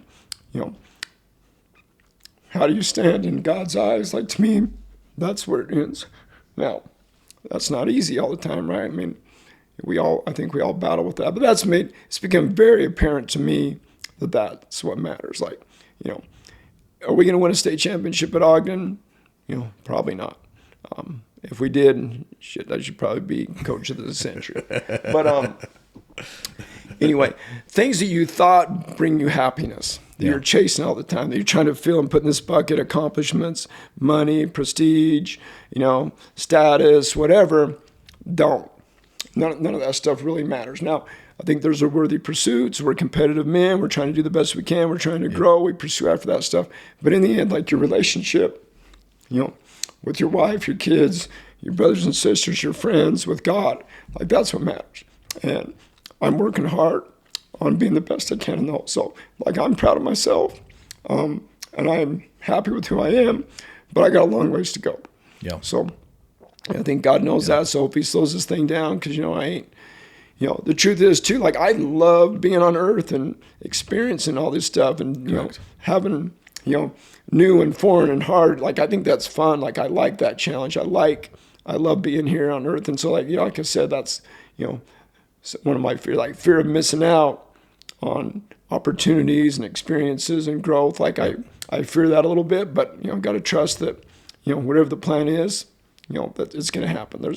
There's nothing, it's not like if someone discover a medicine or I didn't call the right person or if I didn't get the right drug, that I'm going to not have as good experience. I like to believe that, God's in charge. And if those things are really necessary for me to be happy and part of my plan here on earth, then they'll happen. And if they're not, then I'm tough enough with, his help, and my family's help, that I'll be fine. Yeah. So.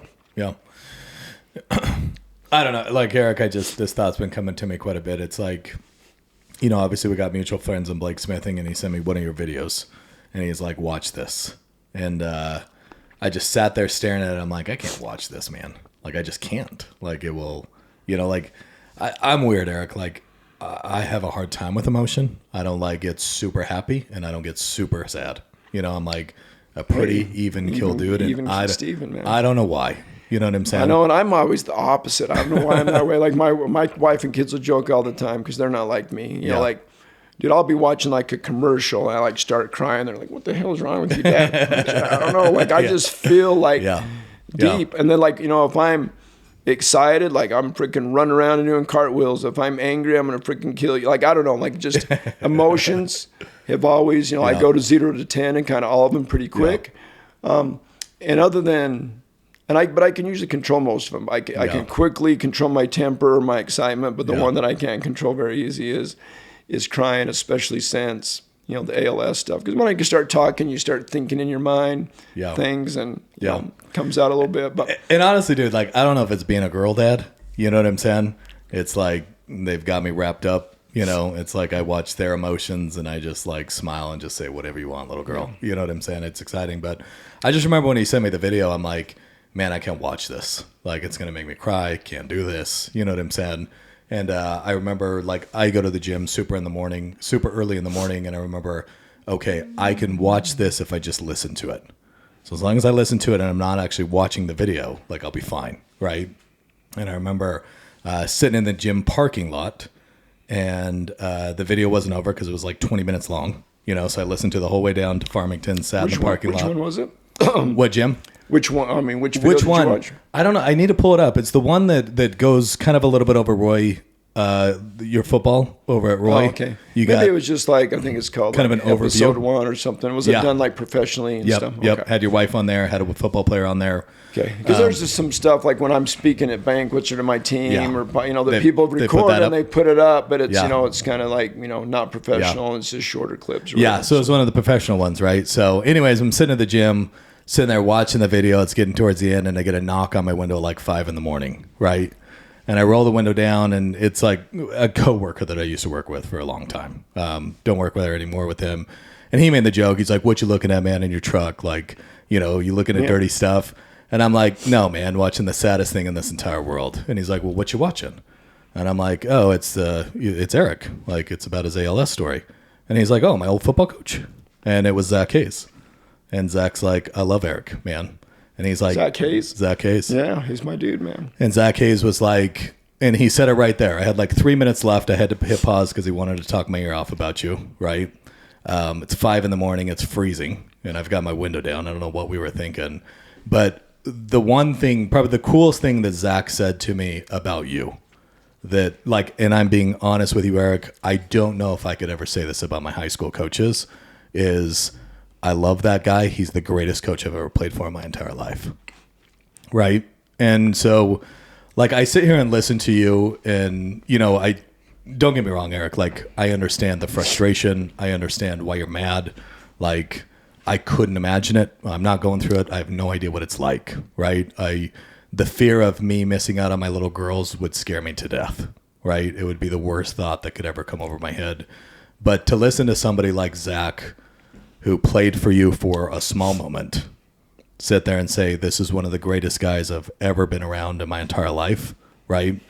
I would never wish ALS upon you, but I think the impact that you've probably had over the years is probably far greater than you could ever imagine, And sitting here listening to your story and you being so willing to come tell it, like, for me, genuinely, this will go down as like one of the greatest moments of my life. Because I know you're lying now, but I'm not, because I appreciate what you're saying though. But Erik, like, a lot of this hits home because of what we've been going through with my father-in-law. You know what I'm saying? And I think a lot of people have one or two ways to go, which is either stay positive or go negative, right?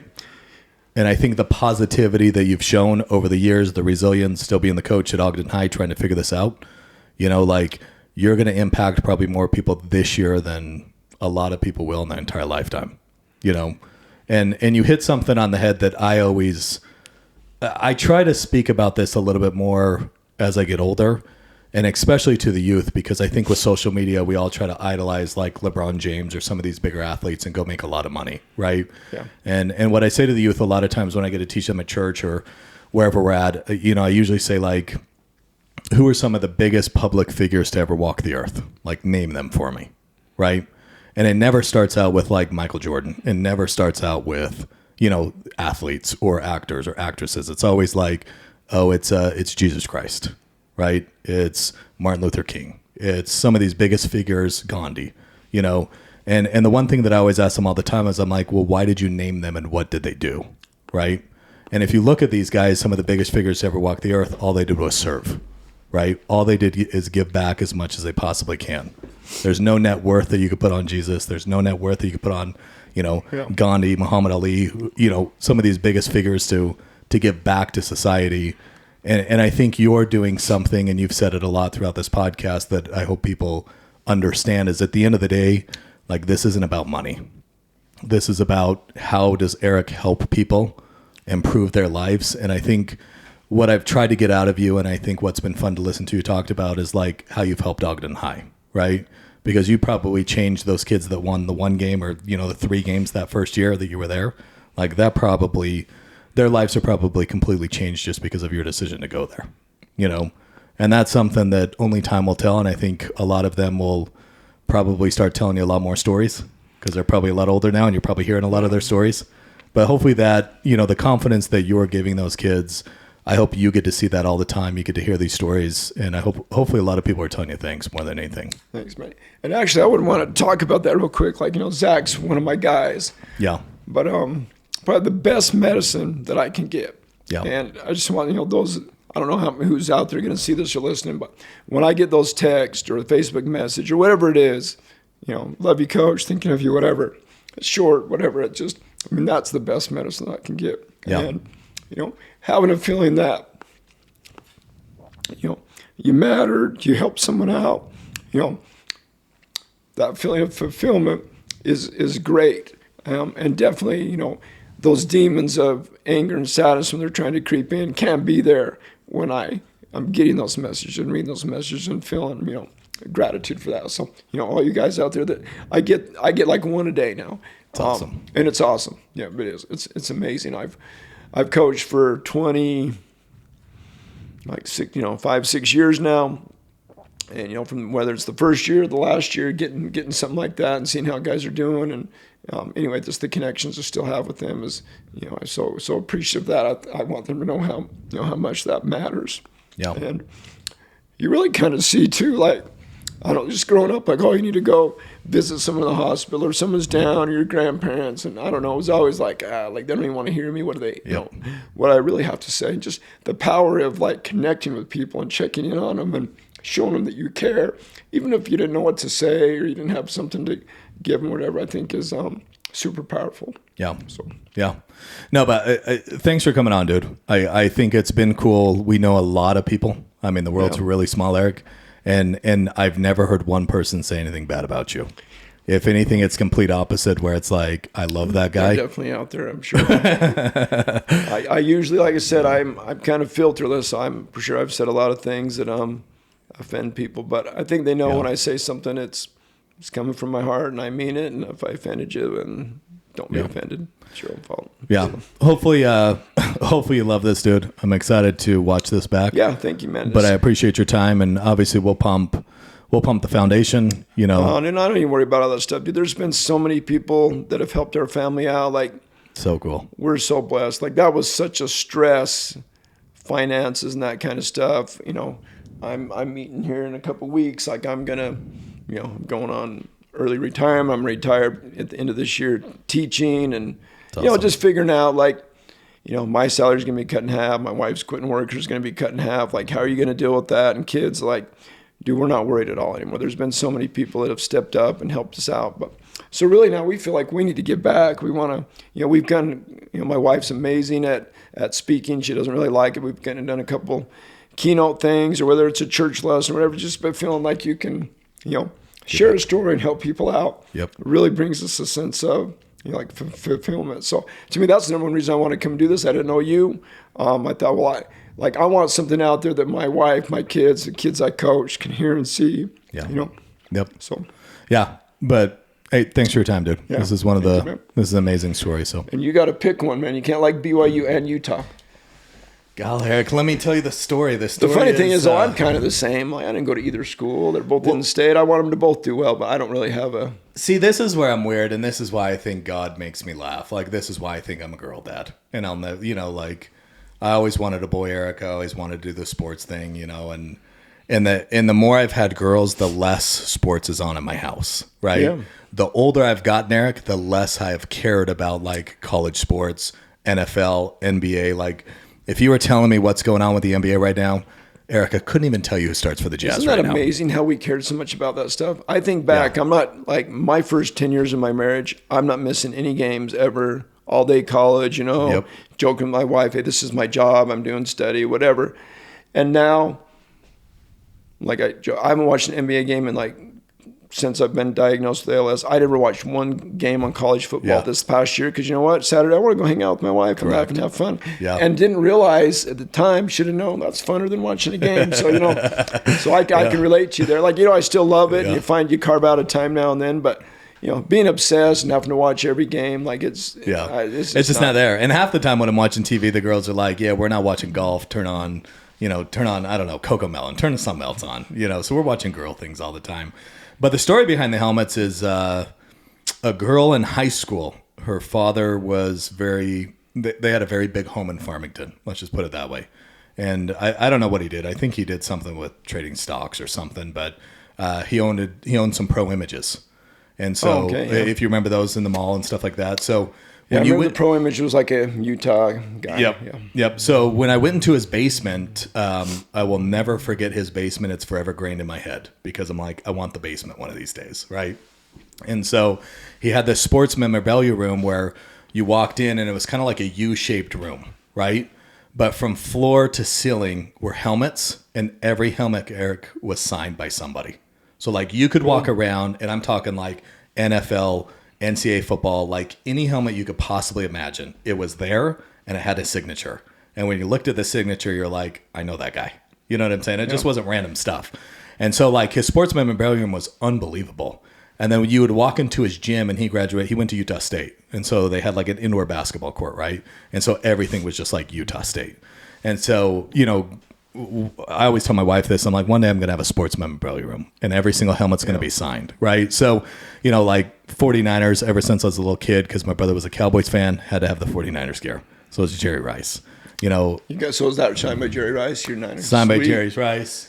Your silver one, what's that, a Buckeye? Got a Buckeyes. Who's that? Eddie George. All right, yeah. We got Alex Smith. Okay. And then what's funny is when I moved into there, it looks like. Yeah, so when I moved into the neighborhood, this is funny about our visiting home teachers or whatever. The guy came over and we were talking about work or whatever. And I'm like, what do you do?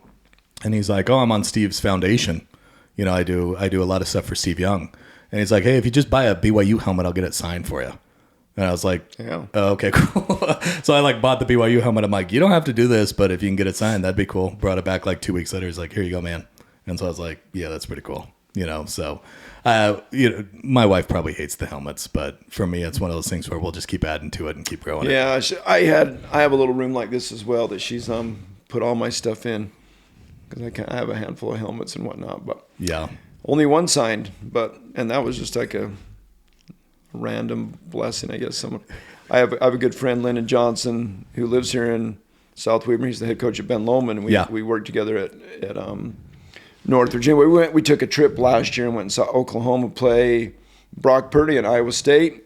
Really? He had a buddy that went to Oklahoma, and all of a sudden we were having a luncheon with like Steve Owens, and he gave me like an autographed helmet from like all the Heisman trophies ever at Oklahoma. Really? I have a picture and a helmet in my house. So that's cool. I don't have a ton of those. I have an Eric Weddle one that I got signed once from my boy. Cool. We're unfortunately I made a bad decision when I was younger.